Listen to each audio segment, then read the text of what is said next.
Hi, I'm Michelle, and I'm 41 years old. There's something I have to admit. I'm completely addicted to German soap operas. Thanks to the endless options on various streaming services, I've been binging one drama after another, and honestly, I'm hooked. The characters, the twists, the passion, they never disappoint. Every episode is filled with intense emotions, betrayals, and cliffhangers that make it impossible to stop watching. But while I was absorbed in the drama on screen, little did I know that my real life was about to take a dramatic turn of its own. Let me take you back to almost 4 years ago. At that time, I was living with my husband, who was a bit older than me. We didn't have kids, but I had come to accept that. I thought it wouldn't be so bad to focus on us and spend some quality time together, just the two of us. Things seemed fine, or at least I thought they were until one day, everything started to unravel. It all began with a phone call from my best friend, Laura. Laura and I had known each other since we were kids. She had even been at my wedding, so we shared a long history. When I saw her name on my phone, I was excited to catch up, but her voice sounded different this time, quieter, more serious. Hey, Michelle. It's been a while. I just wanted to let you know I got divorced. Her words hit me like a ton of bricks. I hadn't seen it coming at all. Oh my gosh, Laura, I'm so sorry, I said, feeling a mix of surprise and sympathy. That must have been so hard for you. Let's hang out soon. We can grab some drinks and talk, okay? After we ended the call, I was still in shock. I felt bad for Laura, but I was also eager to share the news with my husband. As soon as I got home, I started to bring it up, but before I could say anything, my husband casually said, I know, Laura got divorced, right? I froze. How could he possibly know that? I hadn't told him yet. Confused, I asked, wait, how do you know she got divorced? I didn't mention it. He looked a little flustered, like he was caught off guard, and mumbled, oh, I must have overheard you talking about it or something. Something didn't feel right. I was sure I hadn't said anything to him about Laura's situation yet. But, trying not to overthink it, I went along with the conversation and added, well, yeah, she's divorced now. We're going to meet up for drinks, soon, just a girls' night out. To my surprise, my husband responded quickly, I'll come with you too. It'll be good for Laura to have both of us there to support her. I was baffled. Wait, you want to come? This is supposed to be a girls' night. I'm not sure why you'd want to come. He insisted, though, telling me to ask Laura if she'd be okay with him joining us. It was strange, but I reluctantly agreed and called Laura to tell her about it. Honestly, I expected her to say no after all. Who brings their husband to a girls' night out, especially when you're supposed to be comforting a friend? But to my surprise, Laura's response was, sure, that sounds great. Let's all have a drink together. Her enthusiasm threw me off. I had hoped she would suggest keeping it just between the two of us, but instead, she seemed more than happy for my husband to tag along. Suddenly, I found myself in a situation I hadn't expected, one that felt uncomfortable and confusing. I wasn't thrilled about the idea of the four of us going out together, especially considering this was supposed to be a chance for Laura and me to bond and for her to share what she was going through. But now it felt like I was being pulled into something I couldn't quite put my finger on. My husband's sudden interest in joining us and Laura's surprising agreement didn't sit well with me, but I couldn't explain why. In the end, we went out as planned, but I couldn't shake the feeling that something was off. What started as a simple plan to catch up with my best friend turned into an evening that left me with more questions than answers. It was a night I'd rather not repeat. And just like the soap operas I love so much, the real drama in my life was just beginning. I was the only one who left that night feeling a little strange. Everything had seemed perfectly fine, though me, my husband, and Laura had all gathered for a night out together. To be honest, it was more fun than I expected. Laura mostly vented about her ex-husband, complaining about his bad behavior and lack of consideration during their marriage. We laughed, trying to lighten the mood and make her feel better. At one point, it felt like Laura had the whole room to herself, airing out her frustrations while my husband and I chipped in with jokes. It was nice to see Laura in a good mood, especially since she had just gone through a divorce. I was happy that we'd all come together that night to support her. For a while, it felt like old times, just friends having fun. But then, something happened that changed the tone of the evening for me. At one point, I excused myself to use the restroom. I didn't think much of it until I came back and noticed something that made me pause before returning to the table. The way Laura and my husband were looking at each other, the way they were talking, it seemed too intimate. I couldn't put my finger on it, but their body language, the eye contact, it was unsettling. They hadn't seen each other in years, not since our wedding. So how did they become so close again just after a few drinks? For a moment, I felt like I was interrupting a date between two people who were just too comfortable with each other. My mind raced with doubts, but I pushed those thoughts aside and sat down. As soon as I took my seat, everything seemed to go back to normal. They acted like nothing had happened, as if the strange moment I'd witnessed was all in my head. I wondered if I was overreacting, but I couldn't shake the uneasy feeling. It lingered, casting a shadow over the rest of the night. When it was time to leave, I decided to pay the bill, hoping to bring the evening to a close. Laura was very drunk by this point, and as I prepared to help her, my husband suddenly said, "I'll take her home." His nonchalant attitude caught me off guard. It wasn't, "Let's take her home," but, "I'll take her home." The casualness of it stung a little. I blinked, confused. "Wait, why you? I'm your wife, and I'm not as drunk as she is. We should take her together." But he brushed me off. "She's living alone now, and she's wobbling. It's too late for her to go home alone. You take a cab and go home yourself." Something didn't sit right. "If you put her in a cab, she'll go straight to her apartment." "What's the problem?" He shook his head. "I'm worried she won't make it to her apartment on her own." I froze. How did he know Laura was living alone now? Did she tell him while I was in the bathroom? It was possible, but that small detail only made my discomfort grow into full-blown suspicion. The pieces didn't fit. But instead of pushing back, I said quietly, "Fine. I'll go home myself then." With that, I left the restaurant, leaving my husband and Laura together. It wasn't what I wanted to leave her alone with my husband, but something else occurred to me. Going home alone gave me the chance to dig into whatever was happening between them. The air felt thick with something unsaid, something I needed to figure out. As soon as I got home, I knew where to start. My husband had a private study in the house, a space he kept to himself. It wasn't a bedroom, but a personal sanctuary filled with his books, papers, and work. And maybe, just maybe, it held the answers I needed. I stepped into his study with my heart pounding, feeling the weight of my suspicions. I wasn't sure what I would find, but at that moment, I realized I couldn't ignore the signs any longer. Whatever was going on between Laura and my husband, it was time to find out the truth. I couldn't shake the feeling that something was wrong. I thought about going to Laura's place to confront her directly, but that seemed too harsh. The idea of searching for answers in my own home felt both right and incredibly insulting at the same time. With this conflict in my mind, I started looking through my husband's study, scanning the shelves for anything out of place. That's when I found a simple photo album tucked away, something I didn't remember ever seeing before. My heart pounded with dread as I reached for it, knowing deep down that whatever was inside, I probably didn't want to see. With shaky hands, I flipped through the pages, and instantly, I wished I hadn't.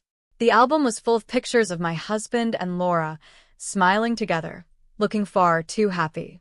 As I flipped through more pages, it became clear. They had been meeting secretly for years. Judging by Laura's different hairstyles and my husband's clothes, this affair had been going on almost since the beginning of my marriage. Over 7 years, they had been seeing each other behind my back. The weight of it hit me like a tidal wave.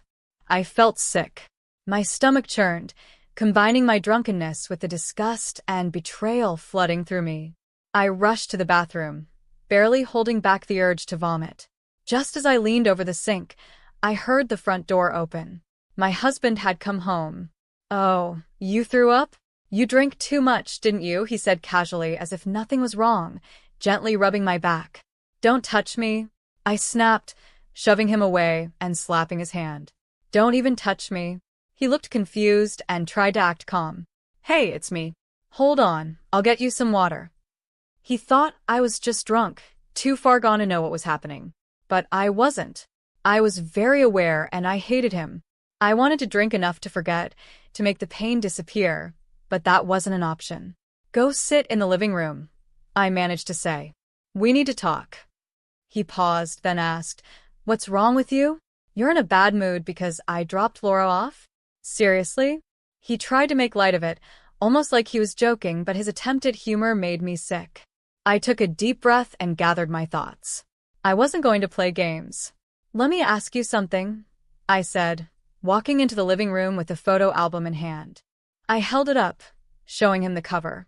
His face immediately went pale. First question, I continued, my voice steady despite the storm inside me. What does this picture show?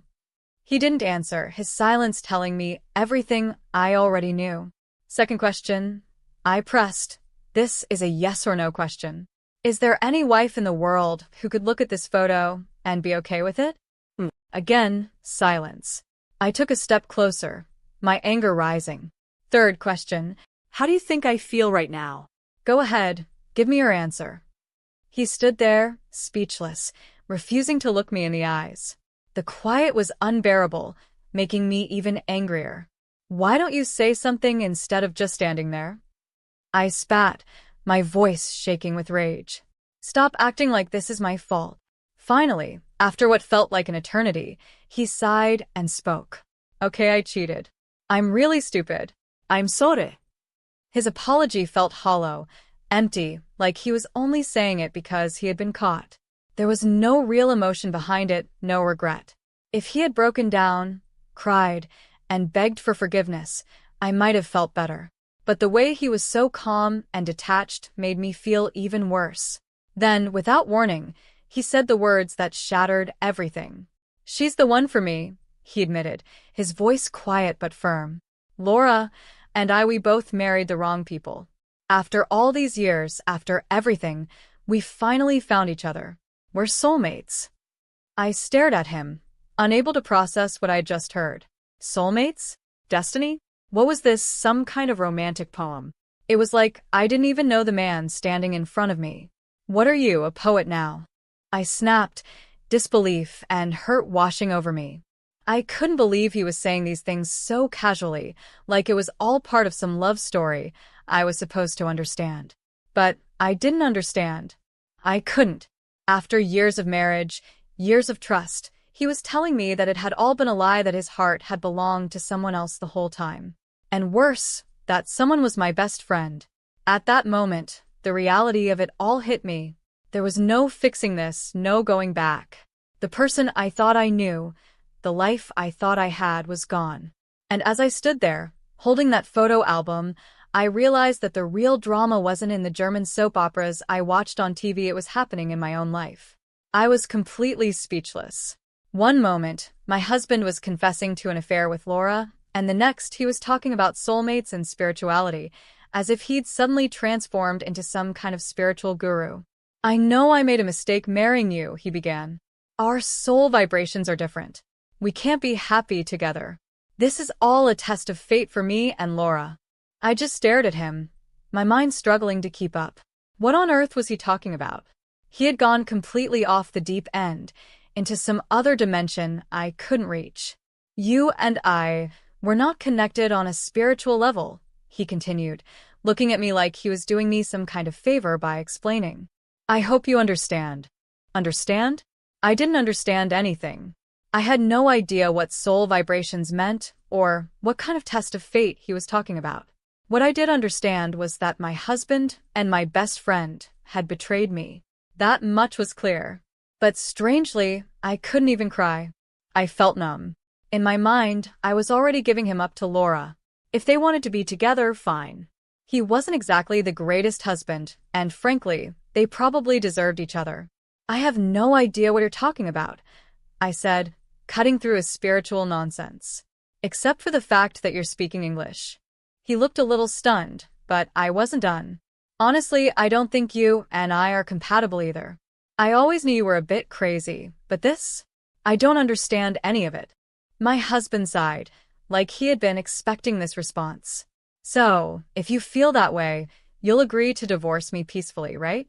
I want to be with Laura. I saw where this was heading. He wanted out clean and simple.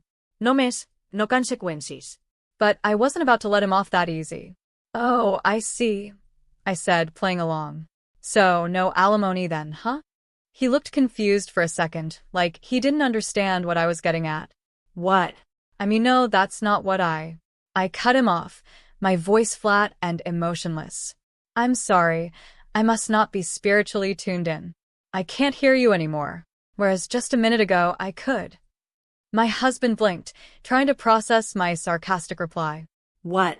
Amy, what are you talking about? I had given him a ridiculous answer to his ridiculous request, and now he was the one who was confused. But I didn't care. I stayed silent, completely ignoring him as I walked into the bathroom and turned on the shower. I could hear him shouting behind me. Amy, what kind of person just walks away in the middle of an important conversation? I'll never be free unless you agree to divorce me. But I wasn't listening. In my mind, I was already free. From that moment on, he was nothing more than a speck of dust, as worthless as mold in the corner of a bathtub. He meant nothing to me anymore. I had made up my mind. I would do what I wanted, and he could be with Laura if that's what he wanted. The next morning, he left for work in a foul mood. He didn't even bother to say goodbye, and I didn't either. I didn't make his coffee, I didn't pack his lunch, and I definitely didn't help him find his tie like I used to. It was my day off from being a wife. I got out of bed just in time to watch him leave. Well, that's it, I thought. I guess I'm living alone from today onward. With that in mind, I decided to tidy up my space and make the house feel more like mine. That evening, when he came home, I didn't greet him at the door. I heard him call out, "I'm home," from the front porch, but I didn't answer. He walked in and suddenly I heard him shout, "Hey, where are all my shoes?" I smirked to myself. I had thrown them out earlier. He stormed through the house, calling my name. "Amy, where are you? Why did you throw away my shoes?" I was sitting at the dining table, calmly eating an expensive steak, sipping champagne. He burst into the room, shocked to see me enjoying dinner without him. "Why are you eating without me?" he asked, his voice rising with frustration. I barely looked up. "Because I live here alone now," I said flatly, taking another bite of my steak. "It's normal to eat alone when you live alone." His mouth hung open in disbelief, and I just smiled as I poured myself another glass of champagne. "I've saved up plenty of money," I said, waving a hand toward my meal. "So, I'm enjoying the finer things now. Expensive steak, fine champagne, this is my life from now on." And with that, I went back to my dinner, leaving him standing there, speechless and lost. It was the first time in years I had felt truly free. I didn't even bother making eye contact with my husband. I just kept my eyes glued to the TV, laughing at whatever was on, while enjoying my dinner. I could feel him staring at me, frustrated. "Amy, are you even listening to me?" he snapped. I casually poured myself another glass of champagne, acting like he wasn't even there. I could hear the irritation in his voice, but it only made me more amused. "You've got to be kidding me," he muttered under his breath. "We'll talk after I get out of the shower, okay?" I watched him head upstairs to grab his pajamas. A few minutes later, I heard a loud thud and clattering from the staircase. I didn't even flinch, still focused on my food. Moments later, he was back downstairs, his voice full of disbelief. "Amy, why is there nothing in my room? Where are my pajamas?" he shouted. Without even looking at him, I replied calmly, "I live alone." He stood there, completely baffled. "What is wrong with you? I can't even take a bath. Are you saying I don't need clothes now?" I smirked to myself, but didn't respond. I just finished my meal, still ignoring him, and got up from the table. My husband, clearly confused, followed me around the house. "Where's my food?" he demanded. I turned to him, finally making eye contact. "Go buy your own food. How many times do I have to tell you? I live alone now." I walked straight to the bedroom without another word. I had already taken my bath earlier and, as a little side note, I'd even thrown away his toothbrush. I couldn't wait to see how he would manage the next morning without it. When I woke up the next day, I saw him sitting in a chair, deep in thought, like a statue, just like Rodin's The Thinker. His hair was a mess, sticky and unwashed from the night before. His thinning hair only made his scalp more noticeable, which gave me a small, cruel sense of satisfaction. The moment he noticed I was awake, he rushed over and knelt down in front of me, desperately trying to compose himself. "Amy, I'm so sorry," he whispered, his voice cracking. "I've been a terrible husband. I've hurt you over and over, without even realizing how much. I know I've done awful things. Please forgive me." I blinked in disbelief. I hadn't expected him to go this far. He was practically begging for forgiveness. He continued, his voice full of desperation. "I want us to start over. I'll change. I'll do whatever it takes." I was stunned. For a second, I didn't say a word. Instead, I just gave him the most disgusted look I could manage. No. No. "No," I finally said, shaking my head. "There's no way I can live with a spiritually cheating, emotionally unstable guy." His face twisted in shock. He hadn't expected that reaction. "You don't like it?" he asked, his voice trembling. "Can't you at least think about what I've done for you?" I raised an eyebrow, astonished that he could even ask such a thing. "You're kidding, right? After everything you've done, do you really expect me to just forgive you?" He kept begging. "Please, Amy, say something. I'll do whatever you want. Just give me a chance." I knew this game. This was his usual tactic whenever we fought. He'd act like he was willing to do anything, offer to buy me something expensive like a purse, and that would be his way of fixing things. But this time, I wasn't playing along. I knew if I kept quiet long enough, he'd pull out his usual bargaining tricks. So I looked him in the eye and said calmly, "Okay then. Do exactly what I say." His face brightened slightly, but only for a moment. I finally smiled, the words I'd been waiting to say ready to spill out. "Leave. That's what I want." The look of despair that washed over his face was exactly what I'd been hoping for. He was crushed, his mouth hanging open like a monk's silent cry. It felt strangely satisfying to see him in this state. "No, no, no, esta mered." "That's not what I meant. You can't be serious." He stayed firm. "I'm very serious. I have no intention of accepting anything else. You think you can get away with cheating, lying, and betraying me for all these years? Do you really believe that?" My husband was silent, his face pale. For the first time, he realized that he wasn't going to talk his way out of this one. I stood up, grabbed my glass of champagne, and walked away, leaving him on his knees, alone with his thoughts. For once, I felt like I was in control, and it felt good. "I'm going to take everything from both of you," I said calmly. "Otherwise, I will do everything in my power to make sure you regret it." My husband saw the serious look in my eyes and hesitated. "Okay," he muttered. I smiled. "I will be asking for compensation from both you and Laura for what you've done. And I'll be telling her ex-husband everything, too. You'll both probably end up paying alimony. Good luck with that." "What do you mean?" he asked, confused. I stood up. "Come on, get your stuff," I said, pushing him to gather his things. "Grab your work stuff and let's go." I forced him to pick up his bags and dragged him toward the front door. "Where are you taking me?" he asked, still in shock. "Outside," I replied. "I'm keeping this house, so it's mine now. It's not right to have strangers in my house." "Wait," he pleaded. "Can't you at least wait until after the divorce?" "That's not going to happen," I said, shaking my head. "Why not?" "What the hell, Amy? You were quiet for so long, and now suddenly you're cold and heartless. Shut up and get out," I snapped, pushing him out the door with all the strength I had. Years of anger and stress had built up inside me, and at that moment it all came pouring out. I guess sometimes you really do build up negative energy. Before the divorce papers were served, we all sat down to talk, my husband, Laura, her ex-husband, and me. Laura admitted that she had fallen in love with my husband at our wedding. She had approached him shortly after, and that's when their affair started. They kept their relationship secret, planning to wait until both of them were divorced so they could be together. They had been cheating on both families.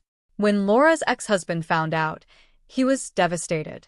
But honestly, when I heard all of this, I didn't feel much. If anything, I was grateful because I could use all the facts as proof when asking for alimony. After being kicked out of her house, my husband moved in with Laura. But when she received alimony demands from both me and her ex-husband, reality hit her hard. She realized, we can't get married if we're both in debt. She dumped my husband and kicked him out of her apartment. I couldn't help but laugh. Wasn't she your soulmate? The one who was spiritually connected to you? And now you're losing her over money? Needless to say, I was disgusted by the whole situation. This is what you get for betraying your wife, I thought to myself. 5 years have passed since then. My ex-husband is still paying alimony, but he had to retire early and ended up using most of his retirement money for it. He's barely making ends meet. As for Laura, she's deep in debt, and there's no chance she'll find a man who would marry her now. He hasn't changed much. It seems Laura is working in a tough job now, especially since she's used up her savings paying alimony. As for me, I've received a good amount of money, but I don't do anything special except focus on my work. Life is unpredictable, so I'm just trying to live simply and do what makes me happy. Like they say, if you're ready for anything, you're ready for everything. I spend my days looking forward to watching German soap operas, which I enjoy every day. Recently, I met someone at work who loves them as much as I do. We're even talking about going to Germany together one day, and I'm really looking forward to that. Of course, I won't be checking if our soul vibrations are compatible. I just want to live a peaceful, happy life. My main goal now is simple: to live happier each day.